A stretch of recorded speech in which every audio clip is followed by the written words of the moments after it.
A Sala Noroeste entrevista hoje, para falar sobre as eleições 2014, o vereador e candidato a deputado federal, professor Eliseu Gabriel, do partido PSB. Vereador, mais uma vez obrigado por ter aceito o nosso convite e é um prazer recebê-lo aqui no nosso programa. Prazer é meu ser entrevistado num jornal tão importante como a Folha Noroeste, um dos jornais mais importantes de bairro da cidade de São Paulo. Vereador, o senhor teve uma grande participação na educação brasileira, já que o senhor lecionou em escolas públicas e privadas, né? Como vereador e agora candidato a deputado federal, é possível melhorar a nossa estrutura de ensino aqui no país? É possível e esse é um dever, é uma missão que nós temos, o que eu tenho, que me coloca essa missão. A educação no Brasil é uma calamidade, mas não é porque culpa desse ou daquele, por causa da história do Brasil, né? Que a educação foi sempre relegada para um segundo plano e a grande maioria da população só foi ter acesso à escola, todos terem direito à escola, muito recentemente. Então o Brasil entrou muito atrasado na educação e sempre investiu muito menos do que devia. E agora nós temos algumas metas de o Brasil investir 10% do PIB em educação, pode melhorar bastante e esse é o meu grande esforço. Esses projetos eles passam, né, muito pela Câmara dos Deputados lá em Brasília, né? O senhor acredita que, se eleito, o senhor vai conseguir ter uma força participativa para ajudar não só a região, mas o país como um todo? Por incrível que pareça, existem muito poucas pessoas realmente vinculadas à educação no Congresso, como na Câmara Municipal de São Paulo. Então, para você ter uma ideia, dos 55 vereadores da cidade de São Paulo, só tem um professor que sou eu. Os outros falam educação, têm boa vontade, mas ninguém tem ainda aquela vivência com a educação. Do Congresso Nacional a mesma coisa. Muita gente fala, vamos tratar da educação, mas são pouquíssimas as pessoas realmente vinculadas à educação que são eleitas como deputada federal. São da área, que já tiveram lá dentro, sabem o que precisa, tem assim, o gosto pela coisa, entende a importância da educação. Essa é uma questão surpreendente, né? Por exemplo, na Câmara Municipal de São Paulo, tem 6 policiais eleitos vereadores. Teve muitas eleições, são 10 médicos, 8 médicos, 11 médicos, advogados são vários, e professor mesmo um só, né? Às vezes 2. Então é uma coisa interessante, né? Todo mundo fala em educação, mas é pequeno o número de parlamentares realmente envolvidos com a educação. Correto. O senhor esteve por quase 2 anos à frente da Secretaria do Trabalho, Desenvolvimento e Empreendedorismo aqui na Prefeitura de São Paulo, né? O que falta na nossa cidade, e principalmente para a região noroeste, é alcançar um nível positivo na geração de empregos, que tanto falta aqui na cidade? Falta um apoio efetivo ao pequeno e médio empreendedor, ao micro, pequeno e médio empreendedor, né? Então, falta essa cidade ser menos hostil na legislação, nas regras extremamente complicadas que existem para se legalizar um empreendimento. Então, o empreendedor tem dificuldades imensas para legalizar seu negócio. Isso atrapalha muito, né? E muitas vezes eles são muito prejudicados por grandes empreendimentos que chegam, por exemplo, um grande hipermercado colocado no centro de um bairro, ele destrói todo o comércio do entorno, né? Então são coisas assim que precisa ter a regulação do Estado, precisa ter a regulação do poder público. Então o poder público ainda não entendeu que tem que ter um apoio e uma proteção ao micro, pequeno e médio empreendedor. Esse é um trabalho que eu fiz na Secretaria do Desenvolvimento do Trabalho e Empreendedorismo e continuo fazendo no meu mandato, agora como parlamentar de São Paulo. E ainda nesse assunto, principalmente ligado à economia, vereador, nós tivemos inclusive no final de agosto os dados divulgados pelo IBGE que mostraram uma retração de 0,6% no crescimento econômico do país no segundo trimestre deste ano.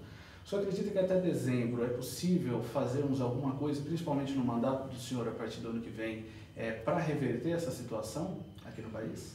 Olha, eu vou me esforçar para ajudar, né? Eu espero ser eleito deputado federal, vou trabalhar muito para poder ajudar que o Brasil realmente retome seu rumo. Agora, daqui para o fim do ano é muito difícil você fazer previsão, não se tem muita condição de saber o que vai acontecer.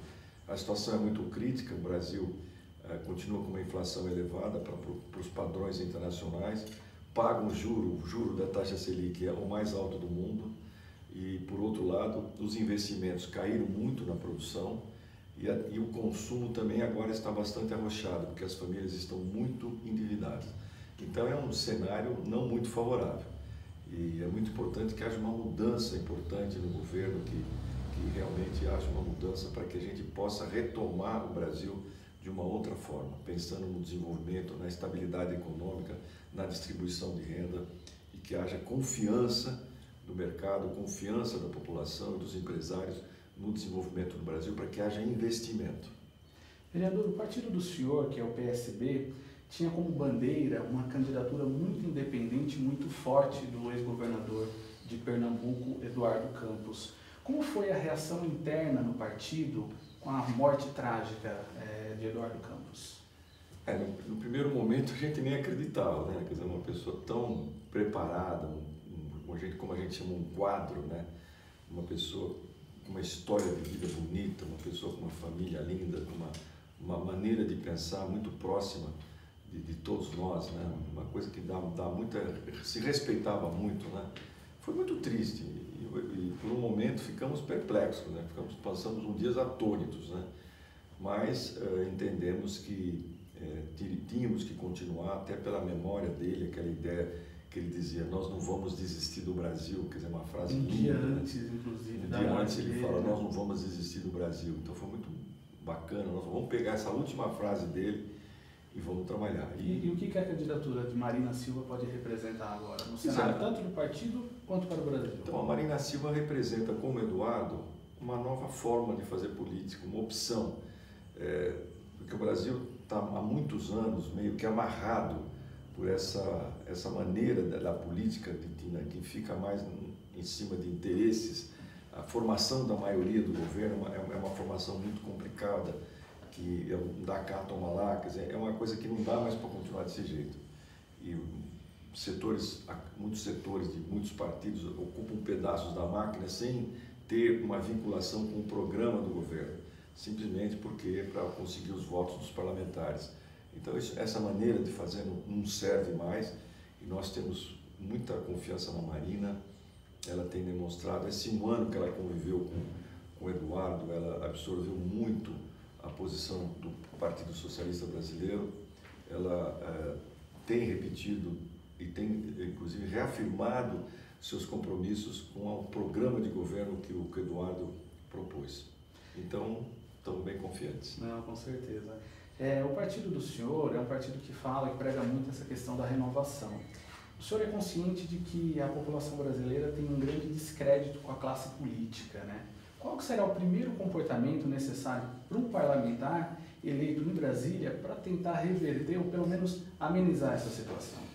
Acho que a primeira coisa é dar exemplo, né? Acho que para você falar, se você não der exemplo,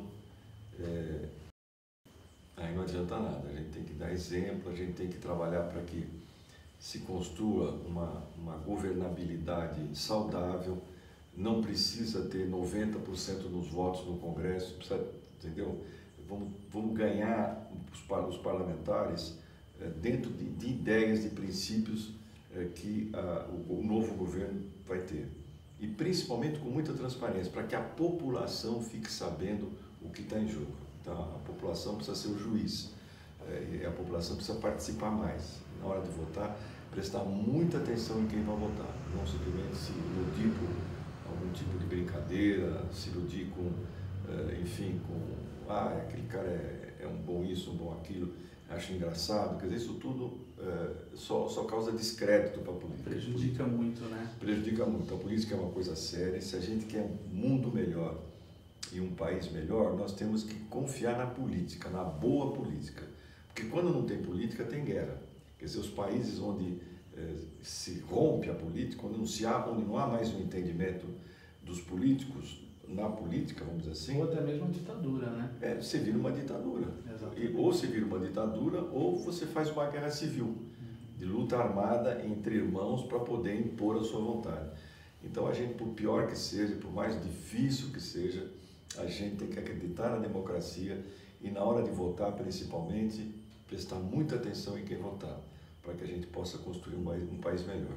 E como é para o senhor conviver, infelizmente, com muitos políticos acusados de corrupção? Olha, a gente convive, mas é difícil, né? a gente procura fazer o nosso lado, a gente não pode só ficar fazendo acusação, porque é difícil ter provas. Você faz uma acusação, a gente acaba sendo até prejudicado. Sim. E você tem que conviver. Na verdade, a grande lição que nós temos na vida é conseguir conviver com as adversidades e tentar. Não adianta você, muitas vezes, atacar o mal de frente, você às vezes não tem força.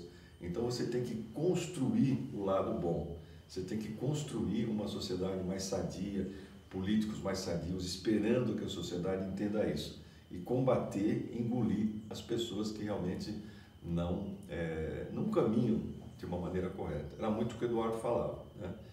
Ele falava, olha, essas pessoas assim, eu quero elas na oposição, eu não quero no meu governo.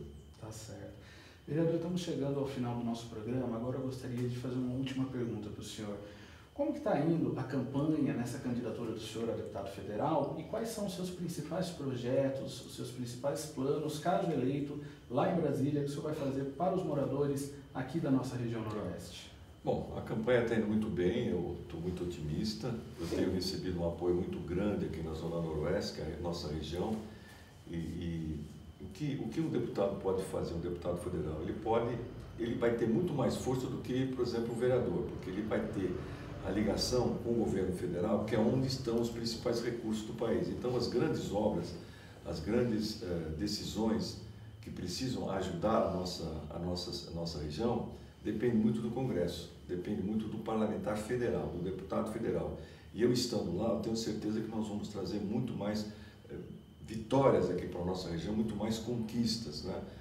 Por exemplo, a universidade aqui, a universidade pública que nós conseguimos trazer para Pirituba, aqui na Avenida Mutinga, ela começou a construir, mas tem que ter o deputado federal cobrando para que ela termine, porque é federal. A mesma coisa a ponte da Raimundo Pereira de Magalhães, as zonas de incentivo fiscal que nós estamos conseguindo criar na região para trazer empregos, trazer empresas, tudo isso precisa de um deputado federal. O deputado federal cria aquela condição política de força para a região.